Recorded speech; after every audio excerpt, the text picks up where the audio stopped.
Welcome to Old City Radio, live from Yerushalayim. David HaMelech, King David says, Ivdu et Hashem b'simcha. You have to serve God with joy. We have to be b'simcha. Shalom, my friends. We're here in the studio, Old City Radio, and we're here to get out the message that the Jewish people, we're going strong, and we're going to keep spreading our light and doing our thing in the world, and wherever we are all over the world. We're going to step up to our responsibility. We're going to use our pain to become greater. And we're calling on you, who is watching this, to firstly, hopefully be inspired by the messages, but really to donate at the link below so that we can continue sending supplies to our brothers and sisters on the front lines who really need it. Looking into this week's parsha again. And we said yesterday about Sarah's life. It's called Chaye Sarah. Funny that the parsha Chaye Sarah, Sarah's life, begins with her death, really. And Abraham dies in this parsha as well. So this parsha called Chaye Sarah, the life of Sarah, is really a lot about death. And it says by Sarah that all of her days of her life, kulam shavim l'taiva. As we said yesterday, that every single day of her life was equal in goodness. And I asked the question, what do you mean? No, it wasn't. The birth of her son Yitzhak was a much greater day than the day that Hagar was teasing her that she didn't have a baby. So he said, no, what does Toiva mean? Toiva means connection. As we learn in Mesilas Yesharim, Kirbat Elokim li tov, closeness to Hashem, that's what's good. So good in Judaism means, am I connected to reality, to the divine consciousness, and how much am I bringing that into the world? And we said, even when she was going through very, very difficult, painful, hard times, she felt like Hashem was with her all the time. Baruch Hashem.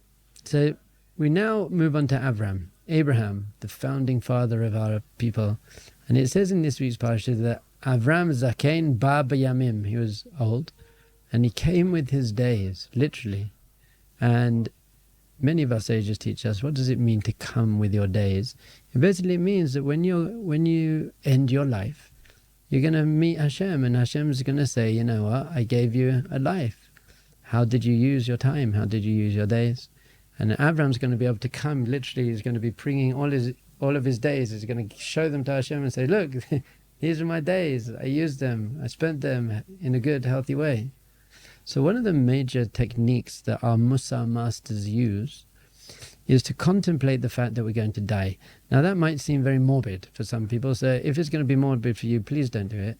But for other people, it's not meant to be morbid, because the idea that we're not going to be here forever is actually immensely motivating. That's what it's meant to be. It's meant to motivate you to think, okay, I better use my time then, because there's going to come a time where you're going to breathe in and you're not going to breathe out, or you're going to breathe out, you're not going to breathe in again, and that's going to be the end.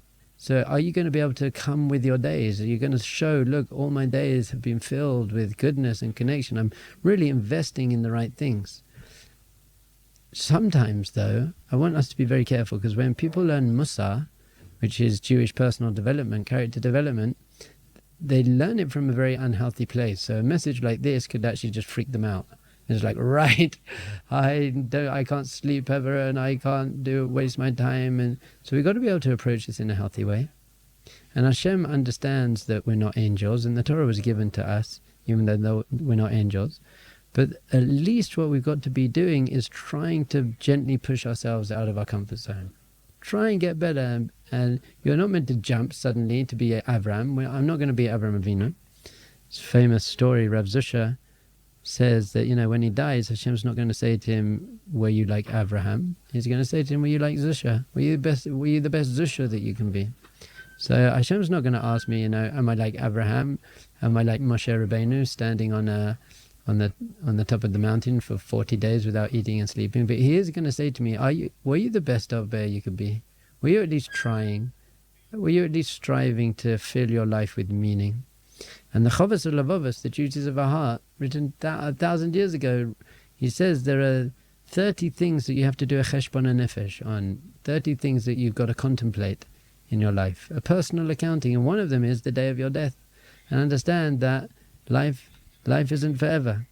And he gives a mashal, an analogy, and he said, imagine the king gives you a gift.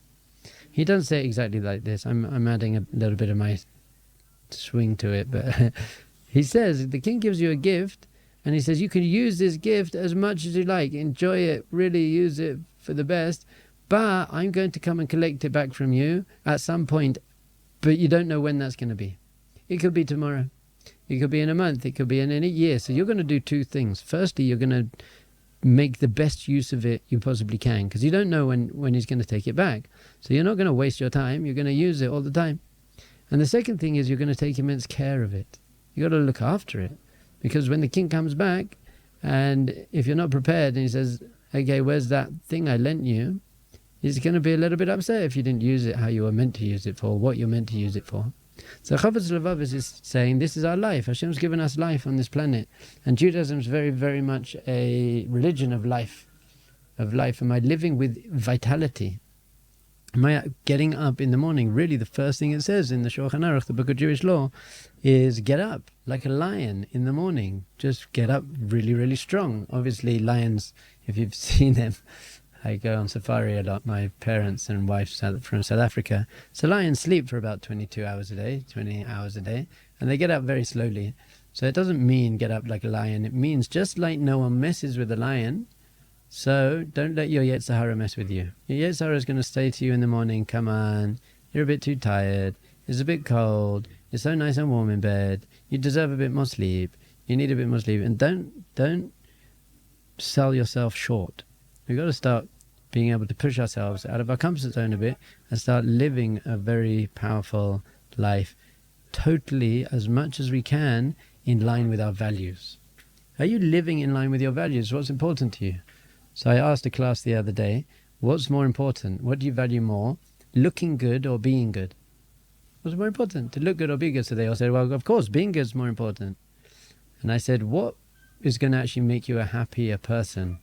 Being a good person or looking good? And they were like, obviously being good. And I said, okay, so which one do you invest more time in and more effort in looking good or being good? And they all kind of said, well, in looking good. And it means we're not living up to our values, because we think, life is about looking good. I get my sense of self based on what other people think I look like. But really being good is much more important than looking good. And doing good is more important than feeling good in general. So many people are living for looking good and feeling good. I'm just going to just invest in physical pleasures and have fun and live a kind of very superficial temporary life which might feel good. But really doing good gives you a lot more pleasure than feeling good. And you end up, if you do good, you end up feeling good as well, because you feel good about yourself. You have respect and you have personal growth, and you see that you're leaving an impact on the world. You've been listening to Mastering Life. Like, subscribe, hit the notification bell, and share it with all your friends. Let's make the world a better place. So our masters say that actually you should contemplate the time of your death. And people don't like talking about death. It's scary to them. It's like taboo topic. But we say, no, death is what's actually giving you life. The fact that you're not going to be here forever is giving you immense vitality in your life, because you can use your time here. If you knew that you were going to live forever, you wouldn't be so motivated, you wouldn't be so empowered, you wouldn't be so full of vitality and getting up early and going to bed late, not too much sleep. Obviously, you've got to get enough sleep that you need to be able to function. But they say, contemplate, imagine you just got 1 week to live. Just at least think about this idea. You got 1 week to live. What would you do? How many things would you just let go of? All of your issues and problems, and you just probably say, okay, it's just not worth it anymore. How many people would you just forgive? Okay, I just forgive you. It's not worth investing in these things. What you would hopefully do is invest in your relationships and spend quality time together, and you'd let go of stuff. So you can ask yourself a question. Let's say, I actually did this with a class once. Let's say you've got 1 week to live. What would you do? So you write down everything I'd do. I'd pray more, and I'd personally, wear my tefillin all day and make lots and lots of videos giving my message to the world to empower people, whatever it is. So let's say you put what you would do if you had a week to live, and then you write down what I am doing now. So for most people, that list is very, very different. People are doing whatever they're doing in their lives, but suddenly you're given a week to live. You're living a completely different life. So how can you judge how healthy and empowered your life is if those two lists are pretty similar? How similar are those two lives? I think if someone came to me and said to me, "You're going to die in a week from now," God forbid, I don't think my life would change that much. I'd get up when I get up, and I'd daven, and I'd come to empower people, and I'd make videos, and I'd spend time with my family. I'm basically living the life that I would be living if someone said to me, "You've only got a week to live," and that's amazing. That's ba b'yamim. I'm coming with my days. I'm using my days in a healthy way. Or if you got given a day to live, what would you do? Given a day to live, you'd appreciate everything. Like, we walk outside, and this is the last time I'm going to feel the sun on my face. You'd really enjoy the sun on your face. This is the last time I'm going to see trees. You just look at the beauty and wonder of the trees. Imagine today was your last mincha. Someone said to you, "Okay, this is it. After this mincha, that your soul's leaving your body." How unbelievable would your mincha be? You'd be like, see carpe diem, seize the day. So once again, if this is very morbid for you, it won't work for you. So if you go into your mincha and you think this could be my last mincha, that's not going to be healthy. But for me, it's very wonderful to come home and see my children, God forbid, as if this is the last time I'll see them, how much I'm going to be more present. I'm not going to be on my phone. I'm not going to be on my computer, as I'm meant to be with my kids. I actually used to do it with my kids. I read them a bedtime story every night, and I put my phone on a bit quieter, but so that we could hear it, and then the phone would ring as I was reading their bedtime story, and my kids would say to me, "Hey, Abby, your phone's ringing," and I'd say, "I know, but I'm reading a story." You're much more important. So they realized, what do I really value? I value my kids. I was speaking to someone who just got divorced, actually, unfortunately, one of my students, and he was so upset with himself because he said that his wife, when they were first married, his wife used to work very, very hard, and she'd come home very late, and they wouldn't see each other much, and then she'd get ready for bed, and she'd get into bed, and she'd call to him and say, "Hey, can we just come and let's talk about our day together?" And he said, "Yeah, I'll come, I'll be there in a minute." And then he'd get caught up on his phone, and by the time he walked into his bedroom, she'd already fallen asleep. It's like, what an idiot. He just felt, what a waste.